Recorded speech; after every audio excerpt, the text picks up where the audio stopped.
노영희 변호사가 남욱 변호사를 향했던 가혹 행위에 대해 취재했습니다. 그런데 기존에 알려졌던 것보다 더욱 충격적인 일들이 벌어진 것으로 확인됐습니다. 검사들이 왜 사라져야 하는지를 보여주는 사례라고 봅니다. 영상으로 함께 그 충격적인 내용 들어보겠습니다. 중요한 얘기를 해주셨는데 어제 수원지검에도 현장 검증을 갔지만 중앙지검에도 갔었고 어제 오후부터 나왔던 얘기가 뭡니까? 이 남욱 변호사가 2박 3일 동안 구치감이라는 곳에 있었다는 거 아니에요? 난 구치감이란 단어조차 처음 들어봤어요.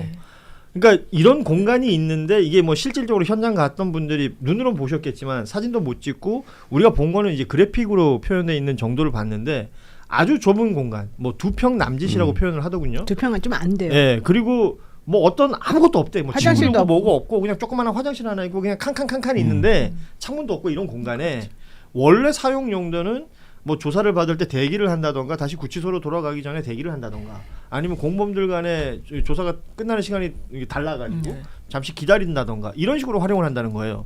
실제 검사들 중에도 여기를 안 가본 사람이 수두룩하답니다.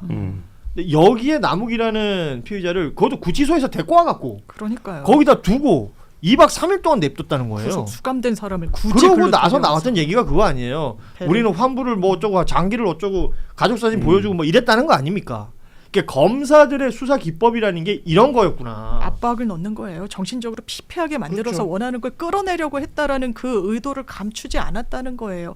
그리고 환부도 그렇습니다. 이게 피해자 입장에서는 어떻게 가닿겠어요. 가족 사진까지 제시하면서 예. 하면 이거는 대한민국에서 수사의 전례가 돼서는 안 되는 거예요. 아니 게다가 구치감에 2박 3일이나 있었던 사람은 남욱하고 유동규밖에 없었대잖아요. 그게 사실은 더 충격적인 그렇죠. 거 아니에요? 예. 그리고 실제 남욱을 제가 그 당시에 그렇게 이제 하고 난 다음에 막 진술이 자꾸 바뀌고 할 때 제가 남욱을 만나러 갔다 왔잖아요. 예.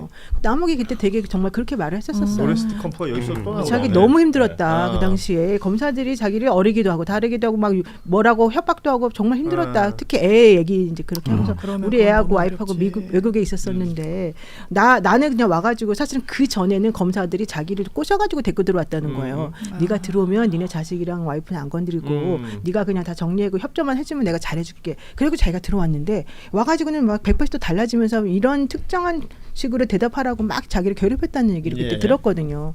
그래서 내가 야 진짜 요즘도 그런 사람이 있나 이 생각을 했었었는데 구치감에 2박 3일 갖다 넣어놓고는 실제로 그런 행동을 했고 자기가 정말 그때부터 말이 바뀔 수밖에 없었다는 얘기를 이번에 이제 확인이 된 거잖아요. 그래서 게다가 남욱은 변호사예요. 변호사죠. 그렇죠. 변호사를 거기다 갖다 넣어놓고 그렇게 한 건 사실 제가 이게 처음 봤어요. 기가 막힌 게 그런 겁니다. 남욱이라는 사람이 이 지금 자기에게 벌어지고 있는 현상을 모르지 않았을 거 아닙니까? 그렇죠. 그래서 16일 날 이 남욱 변호사가 지금 청문회 증인으로 나올 수 있다는 거 아니에요? 그러니까 조작기소 국조특위에서 증인 신청을 했다라는 건데, 자 여러분이 보시기에는 남욱 변호사가 나오면 이게 이제 국민들 앞에 어찌 보면 남욱 변호사가 처음으로 공개된 장소에서 자신의 얘기를 하는 게 될 그렇죠. 텐데 예. 어떤 얘기들을 확인해야 될 거라고 보십니까? 그러니까 이것도 그러니까 남욱이 받았던 가혹행위나 이런 부분들에 포커싱이 맞춰질 것 같은데 그거는 뭐 그냥 지나가는 거지. 그러니까 그거를 넘어서는 어쨌든 이 사건의 본질 제가 뭐 여기서도 얘기했지만 대장동 수사를 하다가 백현동을 갔다가 뭐 이렇게 했던 일련의 과정들 그러니까 이게 별건에 별건으로 이어져서 결국엔 변호사 비용을 갖다가 변호사 비용이 방북 비용이 되는 이 과정 이 과정의 출발점에 남욱이 있는 거잖아요. 그렇죠. 그리고 그때 가장 힘을 줬던 사건이 어쨌든 이 대장동 사건인 거잖아요. 예. 그 대장동 사건에서 지금도 그런 음모론이나 가짜 뉴스들이 있는 거잖아요. 이재명이 수천억을 해먹었다. 그 마타도를 퍼뜨렸던 거 아닙니까? 이른바 뭐 그분 이런 단어 만들어내면서 예. 그러면 그 당시에 검찰이 어떤 방식으로 조사를 했고 검찰이 그때는 어떤 타깃을 보고 있었는지 이 부분에 대해서 남욱 변호사가 알 거예요. 왜냐하면 그리고 그 부분에 대해서 본인도 법조인이니까 네, 그런 맞아요. 방향으로 진술 조정을 해간 거잖아요. 그리고 1차 수사와 2차 수사의 차이 이런 이제 말하자면 당시 검찰 수사의 부당함의 구조적인 문제를 들춰내는 쪽에 포커스를 맞춰서 진행을 하면 좋겠다. 이런 생각입니다. 남욱이 처음에 미국에 있다가 한국에 들어왔을 때 JTBC에서 동행했었죠. 인터뷰를 했었을 예. 때 이재명은 씨알도 안 먹히는 사람이었다. 그래서 완전히 말을 이제 전혀 아니었다라고 얘기를 했다가 그 말이 바뀌게 되는 과정이 있어요. 그 말이 바뀌게 된 과정이 어떻게 된 건지를 이제 정확하게 찝어야 되는 것이고 실제 그 과정에서 지금 뭐 정일건 검사라든가 등등등등이 어떤 식으로 본인을 위협하고 협박했는지 정일건 검사가 그러잖아요. 내가 애 사진을 보여준 거는 얘를 심리적으로 위로해주기 위한 인도적 것이었다. 뭐 이런 차원이었다. 얘기를 네. 하잖아요. 그러니까 그게 정말로 당신에게 위로가 되었는지 내지는 그런 얘기를 들었을 때 무슨 감정을 느꼈는지 너는 그 안에서 실제 이 녹취록이 사실은 특정 단어들이 몇 개가 조작된 게 확인이 그렇죠. 됐잖아요. 예, 정형학 녹취록. 예. 그럼 그 녹취록에 나와 있는 그 말들이 사실은 이게 아니었다라고 하고 네가 나중에 처음에는 다른 재판에서는 이걸 인정하다가 나중엔 또 말을 바꾸게 되는 게 그렇죠. 왜 바꾸게 됐는지 이런 것들을 다 하나씩 다 따져 물어야 되는 거죠. 그리고 그 무렵에 남욱이 진술을 바꾸면서 무슨 얘기를 했냐면 천화동인 1호에 이재명 시장실 지분이 있다라는 그렇죠, 진술을 했다라고 그렇죠. 해서 예. 완전 뭐 대서특필됩니다. 완전 난리. 그러면 그게 아주 컸죠. 예, 그 과정에 대한 어쨌든 남욱이 왜 내가 그런 아. 진술을 했는지 그 이제 그게 사실이었으면 그때 이재명 시장 구속시켰겠죠. 이재명 지사 구속시켰겠죠. 근데 결국엔 검찰 수사로도 입증이 안 된 거 아닙니까? 그러면 이제 왜 그 진술을 했었는가 이런 부분들이 굉장히 중요하죠. 그게 선거에 굉장히 큰 영향을 미친 거잖아요. 그러니까 검찰은 증거가 없을 때 이 관계자들의 말에 엄청나게 의존하고 싶은데 목표치가 너무 뚜렷하면 남욱이란 사람을 아주 그냥 코너로 몰 수밖에 없었던 거예요. 그러니까 구치감이니 뭐니 아주 이례적인 수단을 다 동원을 했고 실제로 그게 분기점이 된 다음에 누구한테 돈을 갖다 줬니, 유동규한테는 얼마를 주고 정진상한테는 얼마를 줬니 이런 이야기들이 나온 거예요. 예. 그렇다면 그 부분이 사실인지 그게 사실이 아닌데 진술하게 된 그 경위는 무엇인지 구체적인 그 원인과 검찰의 그 당시에 회유 태도가 어떻는지는 진짜 진실을 얘기해 줘야 됩니다. 그러니까 뭐 정확하게 설명하자면 사실관계에 대해서 남욱 변호사가 알고 있는 게 있을 것이고 네.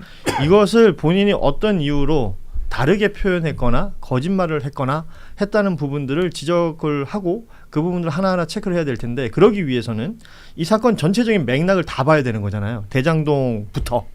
그러면 이 남욱이라는 사람이 뭐 예를 들면 지금 뭐 정영학, 김만배 이름 수없이 나왔던 그 인물들과 어떤 도모를 했었고 그 도모에서 벌어진 사건의 사실관계는 이것인데 검찰을 통해서 이러한 식으로 바뀌었고 거기에 모든 결론은 이재명으로 가기 위한 무언가였다.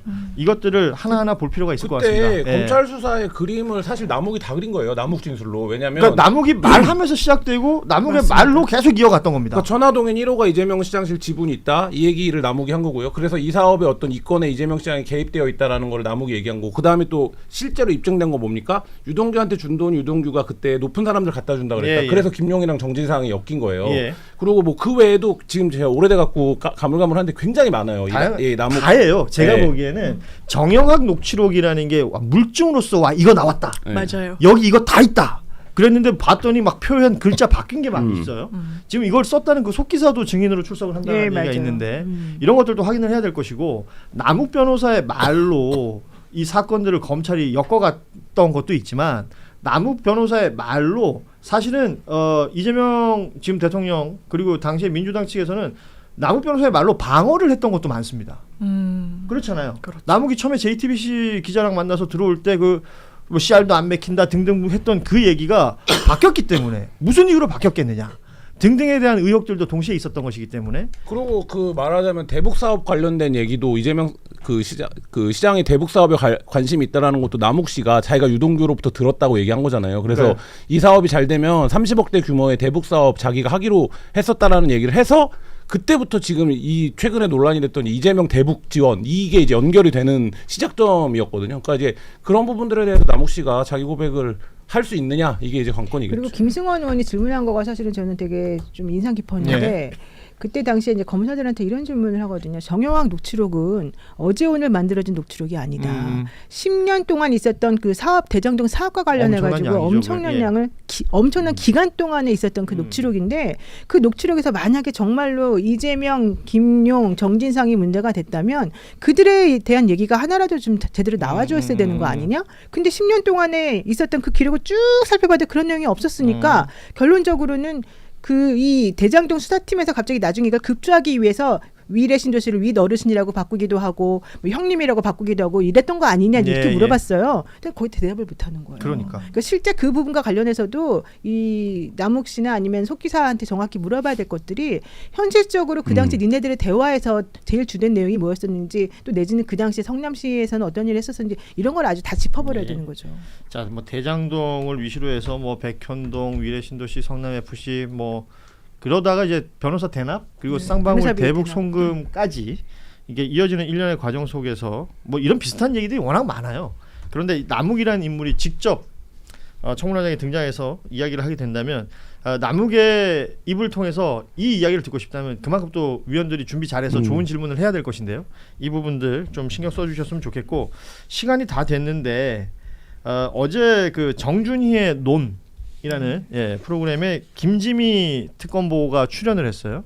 그러니까 뭐 여러 이야기들을 했습니다. 그 중에서 윤석열 소환 조사 여부 관련해서 빌드업 과정에 이어서 곧 원하시는 장면을 보시지 않을까 싶다라는 표현이 있었어요. 여기서 빌드업이 뭘까? 라는 일단 의문이 생기고 그리고 이 이야기를 가지고 지금 오늘 보니까 보수 매체들 중심으로 해서 특검보가 어떤 이 정파성이 있는 채널에 출연해가지고 수사 보고를 했다. 그러니까 정례 브리핑 내용이 아니니까 이 비판이 동시에 지금 나오고 있단 말이에요. 요 관련된 이야기 듣고 오늘 방송 마무리하죠. 사실 이제 김지미 특검보가 현재 특검보인데 그리고 아직은 이 수사 진행 중인데 네. 이렇게 특정 매체에 나와가지고 얘기하는 것 자체는 그렇게 정말 바람직해 보이지는 않습니다만은 실제 이 2차 종합특검이 국민들의 관심에서 조금 많이 멀어져 있고 사람들이 이제 관심을 안 쏟다 보니까 현재 문제가 무엇인지 또 어떻게 진행되는지 매우 궁금해하는 부분들이 있었거든요. 그래서 수사의 본질을 해치지 않는 측면에서 이제 김지미 특검보가 그런 얘기를 이제 하고 싶었던 것인 것 같고 실제 내용을 들어보게 되면 현실적으로 뭐 그 안에서 무슨 일이 벌어졌다라든가 수사 기밀상 바깥으로 내보내면 안 되는 얘기가 나왔다든가 그런 건 하나도 없어요. 이제 다만 이제 우리들이 궁금해하는 것들이 어떤 식으로 진행되고 있는지에 대한 설명을 했던 것이고 원래 예전에도 그 윤석열 한동훈 씨가 특검할 때 있었지 않습니까? 그때 박근혜 전 대통령 관련 사건 있을 때 그때도 오히려 그때는 대변인을 명확하게 딱 그랬었죠. 놓고 그 대변인이 매일매일 브리핑을 해줬었던 상황이에요. 이제 사실 이번에 2차 종합특검에서 그런 내용이 하나도 없으니까 되게 많은 분들이 궁금해해서 이제 나왔다라고 저는 보여지거든요. 그래서 그런 부분에서 이제 본질이 무엇인지 조금 들여다보는 게 맞고 너무 이 기존의 이 보수 매체들에서 마치 이 사람이 나와서 얘기하는 것 자체가 매우 부적절한 것이냐 내지는 뭐 잘못 말한 것이냐 이렇게 말하는 건 너무 공격적인 것이다. 예.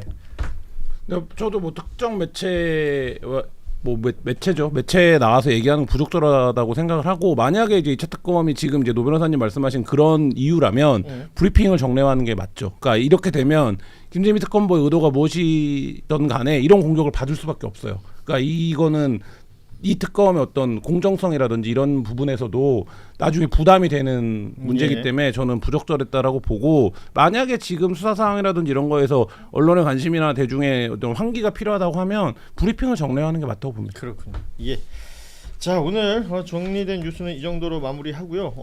오후에 있었던 내용들 중에 이제 국회 저녁에 본회의에서 26조 2천억 원 여야가 이제 추경을 합의를 했고요. 본회의에서 아마 처리가 될 것으로 보이는데 청와대에서도 신속 추경 처리 고맙다라는 메시지가 동시에 나와서요. 이게 뭐 계속 얘기가 됐던 그러니까 정부안 그대로 지금 통과가 된 거잖아요. 그래서 고유가 피해 지원금 소득 하위 70% 지원해주는 방안 그러니까 정부가 얘기한 대로 진행이 된다라는 부분까지 확인이 되고 외교부 장관 특사로 정병하 극지협력 대표가 이란으로 파견됐다. 이게 이제 다자간의 어떤 호르무즈 항행이라든지 이 협상에는 우리 외교 라인들이 움직였었는데 이번엔 이란하고 1대1의 협상이 펼쳐진다는 거거든요. 이 부분도 좀 눈여겨볼 필요가 있을 것 같습니다. 그리고 이재명 대통령이 민주노총 지도부 만났습니다. 여러 뭐 발언들이 있었는데 민주노총에게 사회적 대화에 참여해달라. 지금 이제 몇몇 사회적 대화 창구에서 민주노총이 빠져 있는 부분이 있다 보니까 참여해달라는 얘기가 있었고 노동자를 보호하기 위해서 만든 정책들이 종국에 노동자들을 피해를 주는 경우들이 있다. 이거 기간제법 예를 들었어요. 그러니까 2년 이상의 같은 업무를 하는 비정규직을 정규직으로 전환하는 건데 이게 2년이라는 기간이 딱 정해져 있으니까 맞아요. 1년 11개월 만에 잘라버리는 용도로 지금 쓰이고 있잖아요. 이 부분에 대해서도 개선하자. 함께 힘을 합치자.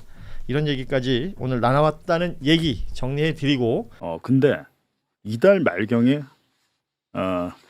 거의 모든 언론이 이 사안을 조명할 수밖에 없는 이벤트가 하나 열릴 것 같더라고요. 이달 말에? 네, 이달 말에.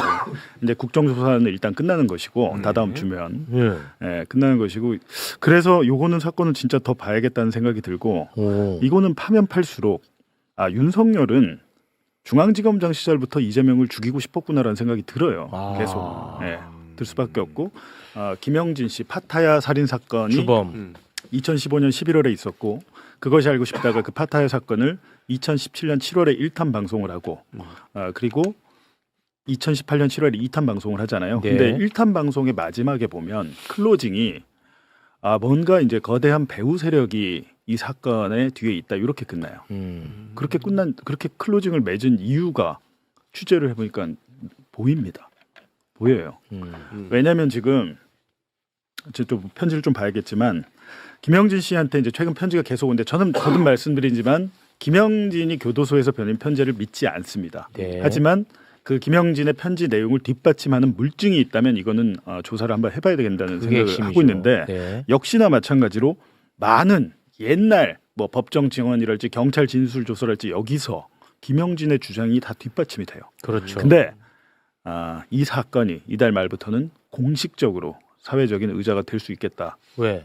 그건 그때 말씀드릴게요. 지금 말을 못 합니다. 정말. 네, 여러 가지로 있는데 김영진이 누군지는 알죠. 두 분 잘 따라오고 있죠. 네. 마피아. 네. 파타야 살인 사건의 주범. 네. 지금 이제 깜빵항에 들어가 있고. 네. 일단은 이제 안고 가야 돼 이분들. 왜냐하면 이분들이 종편 나가기 때문에 이분들이 알려야 돼. 아니면 방법이 없어. 네. 안고 가야 돼요. 맞아. 안아주세요. 아니 그냥 자료도 제가 카톡으로 보내드릴게요. 그래픽 매불쇼에서 만든 거 갖고 가서 거기서 쓰세요 그냥. 근데 설명이 같이 들어가야 돼. 설명 들어가야 돼. 왜냐면 따로 공부하는 스타일들은 아니야.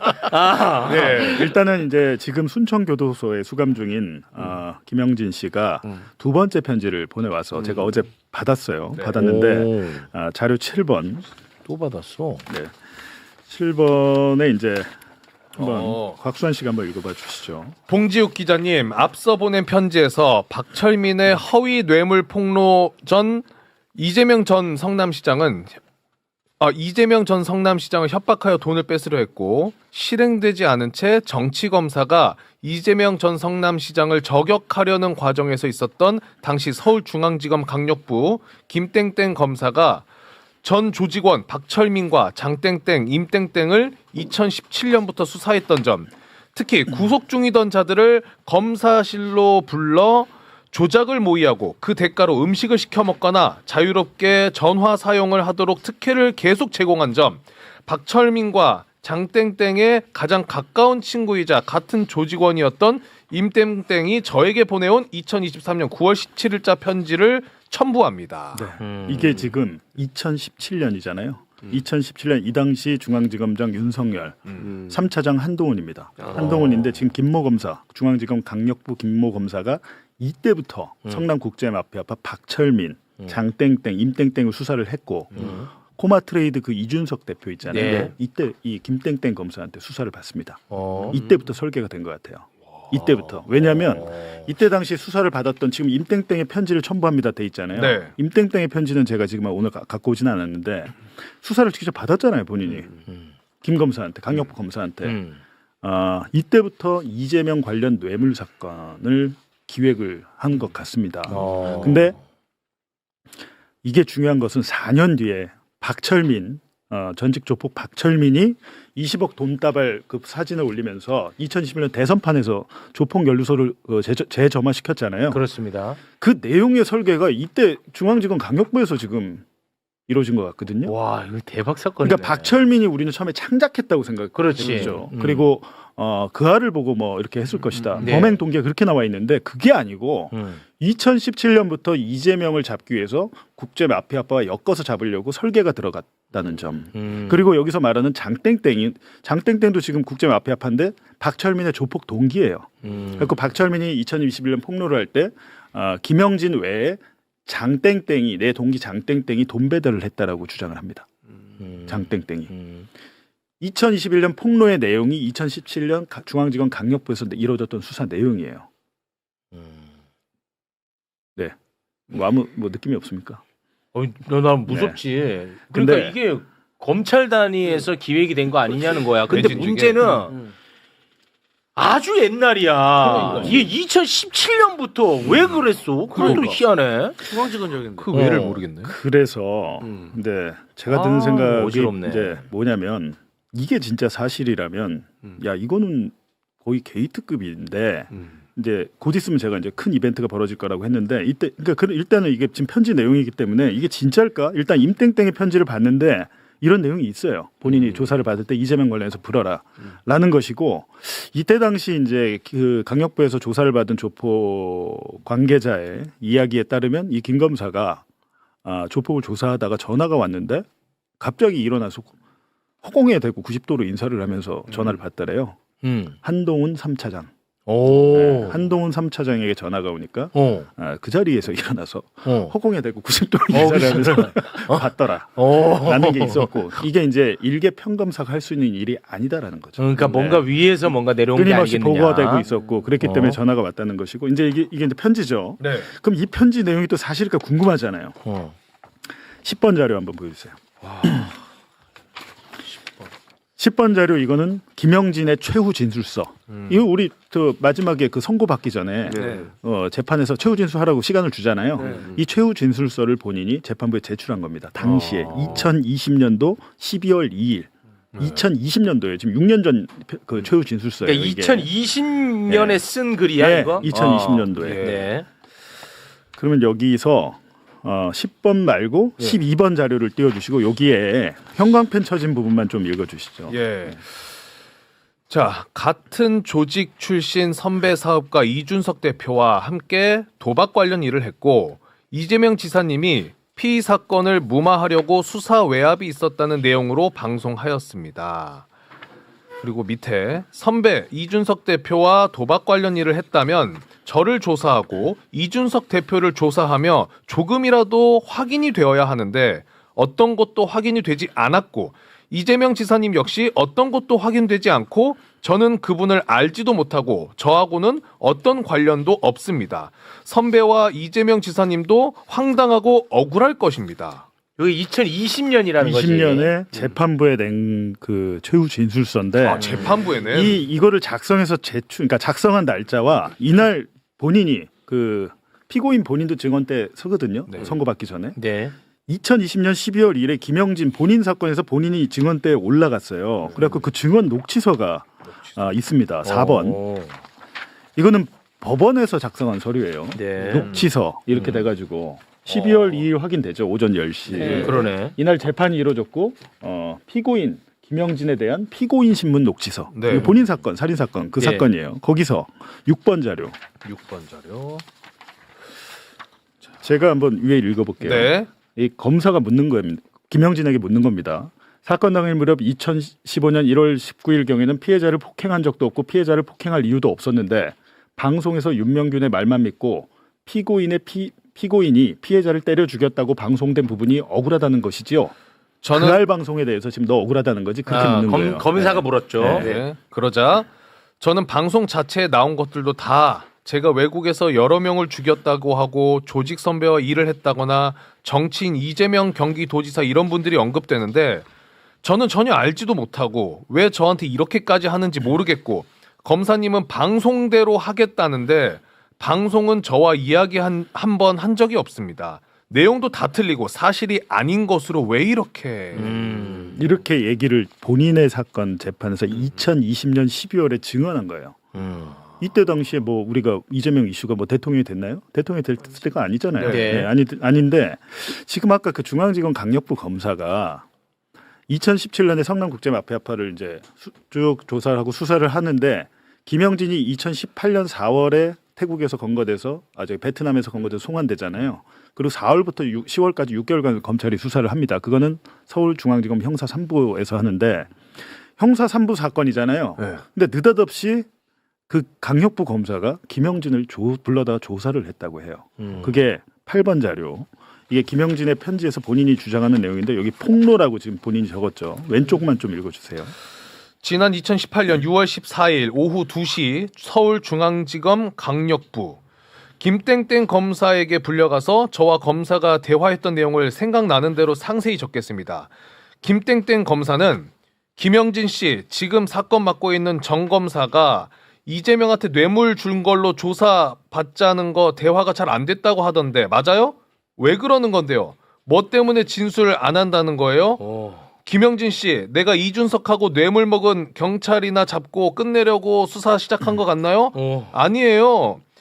이준석이나 이재명은 SBS 그것이 알고 싶다 해서 다음 달에 방송 나오면 김영진 씨한테 모른 척하고 도와줄 사람 하나 없을 텐데 김영진 씨도 살 길 찾아야 되는 거 아니에요? 안 그래요?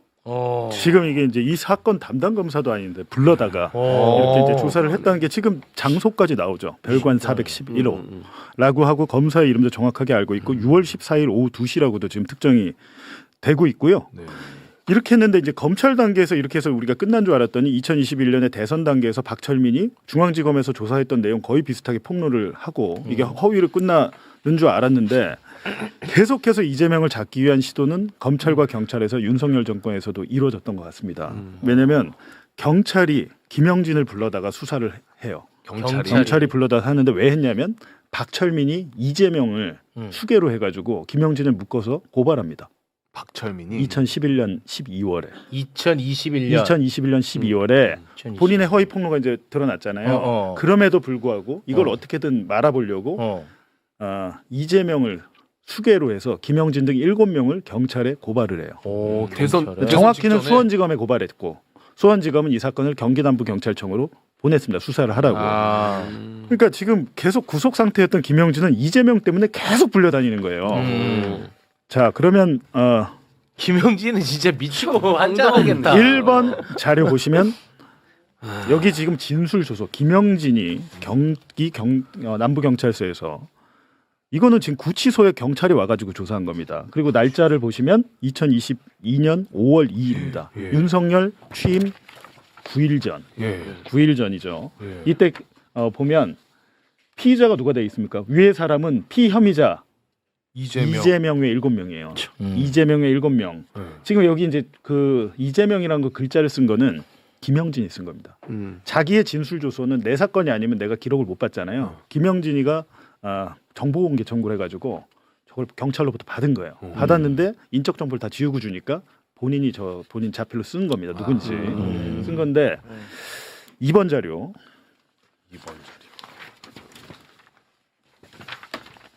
여기서 이제 구치소에 와서 이제 이게 경찰이 물을게요. 진술인의 살인 사건 이후 이준석이 불법 도박 사이트를 운영한 사실이 밝혀질 것이 두려워 이재명 시장에게 도움을 요청하고 이준석과 이재명 시장의 공생관계를 잘 알고 있는 진술인이 붙잡히면 그 사실이 드러날 것이 두려워 진술인을 태국에서 베트남으로 도피하도록 도운 사실이 있나요? 방금 말씀드렸다시피 말도 안 되는 소리고요. 그때 당시 준석 형님과 연락을 한 적도 없고 본 적도 없고 제가 준석 형님 일을 보던 동생도 아닌데 굳이 준석 형님이 저를 도와줄 이유가 있을까요? 그리고 제가 준석 형님한테 도와달라고 연락도 못하죠. 자꾸 이재명 시장한테 부탁했다고 박철민이 이야기하는데 말도 안 되는 소리입니다. 이게 경찰이 물은 취지는 뭐냐면 너 도피할 때 이재명이 도와줬잖아. 이거잖아. 그리고 3번 자료 보시면 이때는 이제 아예 대놓고 물어요. 경찰이 네, 경찰이 진술인은 이준석과 이재명 간의 공생관계에 대해 알고 있나요? 도대체 뭐가 연관이 되어 있는지 모르겠고요. 제가 알고 있는 것은 신문에서 접한 게 다예요. 서울중앙지검에서 준석 형님이 재판 중일 때 담당 검사 김땡땡 검사인가? 아무튼 그때 불러서 이재명이 이준석 국제파랑 어떤 관계가 있냐, 커넥션이 있냐, 뭐 이런 조사를 받았어요. 저는 없으니까 없다고 조사를 받았고요. 그때 뭐 검사가 준석이 형 주변 사람들 싸그리 조사했을 겁니다. 지금 본인의 편지 내용 똑같죠. 김 검사, 강력부 김 검사가 불러다가 이재명과 성남 국제 마피아파의 공생관계에 대해서 물어봤다는 거 아닙니까? 아 근데 이게 진짜 너무 소름 돋는 게 이건 또 경찰이야. 이건 또 검찰이 아니야. 근데 이 정도 내용이면 사실 이거 3탄으로 해서 그것이 알고 싶다 해서 하면 좋겠어요.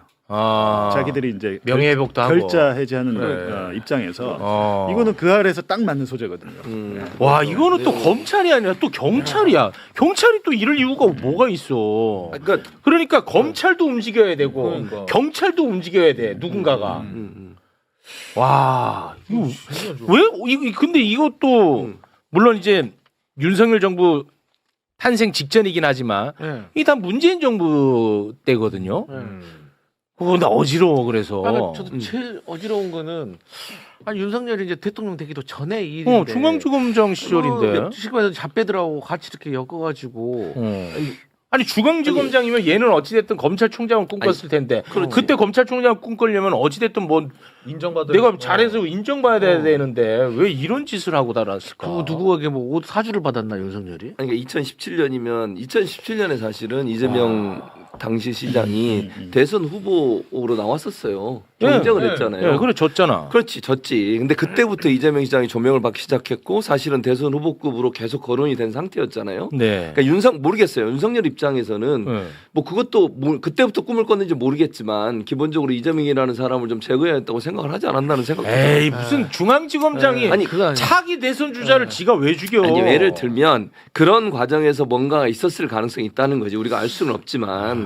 그리고 만약에 진짜 윤석열이가 누구냐 그 뭐 천공이나 이런 사람들하고 얘기 듣고서 김건희 해가지고 만약 그런 게 있었다고 하면 그렇게 큰 그림 그렸을 수도 있지. 아니 그거는 예를 들어 그거는 검찰총장 되고 난 다음에나 가능하죠. 아니, 근데 뭐 알 수는 없는데 그냥 기본적으로 제가 볼 때는 이재명하고 조국은 싫었던 것 같아요. 윤석열이. 그냥 예, 그냥 싫었던 것 같고 응. 이미 이제 박근혜 정부 때 그때 성남시장 이재명을 잡으려고 국정원 김과장이 상주하고 있었어요. 성남에 그러니까. 시청에 응. 모든 일거수일투족을 다 감시하고 무슨 뭐 무슨 뭡니까 동부 연합 예. 뭐 빨갱이 세력한테 청소 영역 줬다라고 하고 언론 기사 나오잖아요. 그 소스를 국정원이 언론에 준 겁니다. 그런 짓을 국정원도 계속했고 검찰도 이럴 수는 예. 있겠다. 그러니까 뭐 이거는 뭐 전혀 근거 없는 옛날부터 이재명이 싫었어. 예를 들어. 근데 이제 본인이 중앙지검장 됐어. 근데 쓱 보니까 지난 대선에 자기가 봤을 때 문재인 후보하고 둘이 아주 각을 많이 세웠어. 세게 싸웠지. 붙었어. 그렇지. 내가 요거 혼내주면 그렇지. 그럴 위에서 나 수도 예뻐하지 않을까? 그럴 가능성은 뭐 있어. 그럴 수도 있지 않을까? 근데 알 수는 없으나 지금 여러 가지 증거들, 주장들로 종합해 보면 그리고 아까 얘기했지만 다른 조직원 임모 씨의 편지 있잖아요. 그게 네. 있어요.